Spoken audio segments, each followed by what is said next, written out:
Hi, boys and girls. Today we are going to have a grammar lesson, and I'm going to talk about something brand new that we've never gotten the chance to talk about this year. As you can see behind me, I made an anchor chart just like I would at school, and each day of the week we're going to refer back to this just like we would at school. We're going to keep our videos as close to real life like we would at school as we can. So this week in grammar, you're going to have some assignments and some videos to learn about words called contractions. Now, a contraction is just a shorter way to talk and to write. And I'm sure you use many contractions in your daily language and you didn't even realize it. So, just like I said, a contraction is a shorter way to say what you need to say. Now, a contraction is kind of like a compound word in the fact that a compound word, you have two separate words that you smush together to make one. Remember that? So a contraction is very similar to that because a contraction is two separate words and you smush them together just like a compound word, except contractions have an apostrophe. An apostrophe at school we like to call that the little noodle in the air. So here's my little noodle in the air, my apostrophe. So the apostrophe, what it does is it takes the place of letters because we kind of karate chop those letters and get rid of them. It sounds kind of confusing, but as we go through this anchor chart, just like at school, I'm sure you're going to understand. And then, like I said, we'll review it every day of the week, and you'll have your activities to practice contractions. So again, a contraction is two separate words that you smush together with a contraction, and the contraction kind of karate chops and kicks some letters out. And on my anchor chart, I have 6 different types of contractions you might see. So let's start with this one, the word will. Okay, so I started it for us, and then we're going to work through the others together. So if I want to say, I will eat dinner today, a shorter way I could say that is I'll eat dinner today. So in the contraction for the words will, the apostrophe karate chops the W and I. That means we get rid of it, and as you can see in my chart, I write the contraction for I will as I'll. I, apostrophe, that little noodle in the air, L-L. Okay, let's try another one. So how about you will? You will see me again soon, I promise. Instead of saying you will, we can say you'll. So with contractions, it's very important to keep the first word whole. And what I mean by that is your apostrophe, when it karate chops letters, it chops letters in this second word. So like I will, I keep I. Just like you will, I'm going to keep you as a whole word, and then I'm going to karate chop the W and the I and put an apostrophe L-L to make the contraction you'll. She will, I'm going to karate chop the W-I and get she'll. She'll be my best friend. So I write that as she, I keep my first word, apostrophe L-L. And I get the contraction she'll.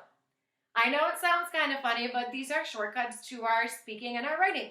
So I'll, you'll, she'll. And the same thing goes if you want to do he will, he'll. Okay, let's take a look at our next word. We have. So I did the first one. If I wanted to say I have a green shirt, instead of saying I have, I can say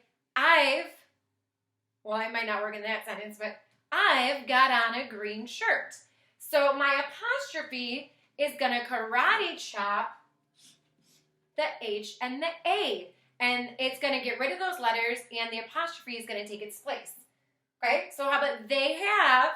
You're going to keep they, and you're going to karate chop H-A, you get apostrophe V-E. So instead of saying they have no more time, you say they've no more time left. Okay, how about we have? So keep the word we. I'm going to karate chop with my apostrophe and keep V-E. We've lost our minds sitting at home. Okay, last one for have. You have. What do you think you have is? So I'm going to keep that first word the same. I'm going to karate chop with that apostrophe to get rid of H-A And you have you've. Like you've done a great job. Good job. I'm going to swing my chair this way. Okay, let's look at this side. So we're going to look at are.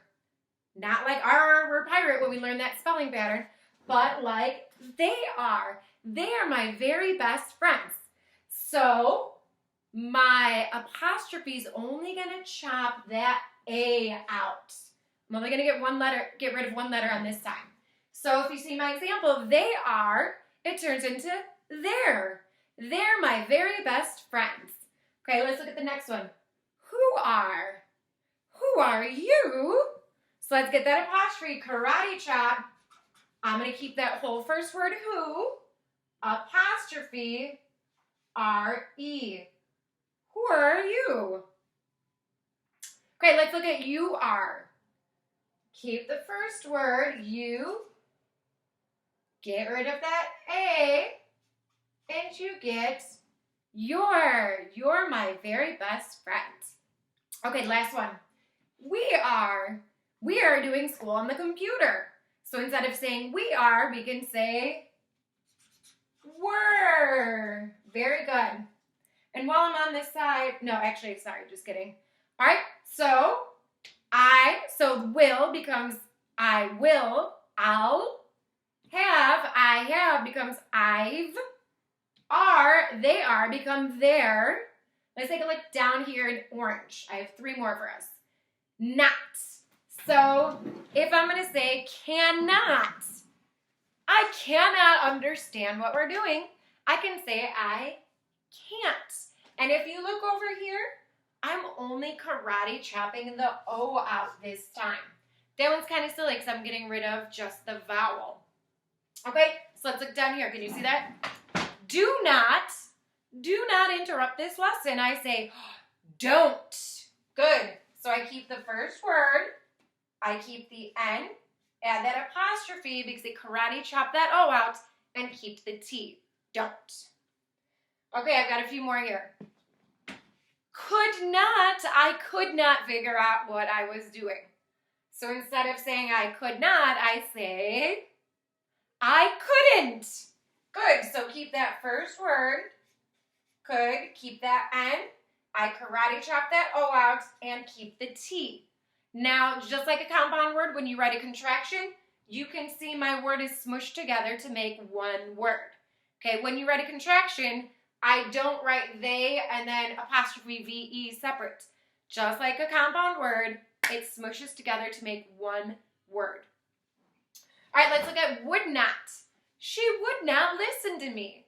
Instead of saying would not, I say she wouldn't. Good. So I'm going to keep would. I'm going to keep the N. My apostrophe karate chop that O out and keep the T. Wouldn't. All right, last one over here. Did not. She did not wash her hands. So instead of saying did not, I say didn't. Good. So you keep that first word always in contractions. So did, I'm going to keep the N, karate chop that O out, and the T. Sorry, it's kind of sloppy down there. All right, now, last part of my poster. Let me swing back over here. We are going to look at the words is and has. And see if you can see why I put some pink stars over these last two. Okay, so if I'm talking about it is a red marker. So instead of saying it is, I'd say it's a red marker. So I'm going to karate chop that I out. And the apostrophe replaces whatever letter we karate chop out. Okay, so how about she is? She is my favorite teacher. So I'm going to keep she. And it looks like I'm karate chopping the I out. So that's going to be an apostrophe S. She's my favorite teacher. Last one, he is. So I'm going to keep he. I karate chop the I out, so I replace that with an apostrophe. Add the S. So he's. So is becomes it is, so it's. It's like a little snake. All right, let's look at our last box here. Has. What do you see similar between it is and it has? Good. They're the exact same contraction. So my apostrophe karate chops out the H and the A to make it's again. Like, it has never snowed this much. Instead of saying it has, I say it's never snowed this much. So she has is going to be the same thing. Keep she, I karate chop the H-A out, and I have S left. Same thing with he has. He has never lied before. Karate chop that H-I, or H-A out, add the apostrophe S, and he's. So these are the exact same. It's, she's, he's. That's why I put a star and I put this special note at the bottom. It says, remember to read the entire sentence. So when you're doing an activity that I assign you and they're asking you to build a contraction, maybe it's going to be in context, in a sentence. So you have to read the sentence if you're going to break the contraction apart, which you might have to. So you need to know, based on your sentence, if you're going to break it apart as she is or she has. Okay? So again, think of contractions just like compound words. You take two separate words, smush it together, but this time it has an apostrophe that karate chops letters out and takes its place to make one word. Okay? So I hope you understand contractions, and we will continue to review it the rest of the week, and you can get some practice during your activities I assign you.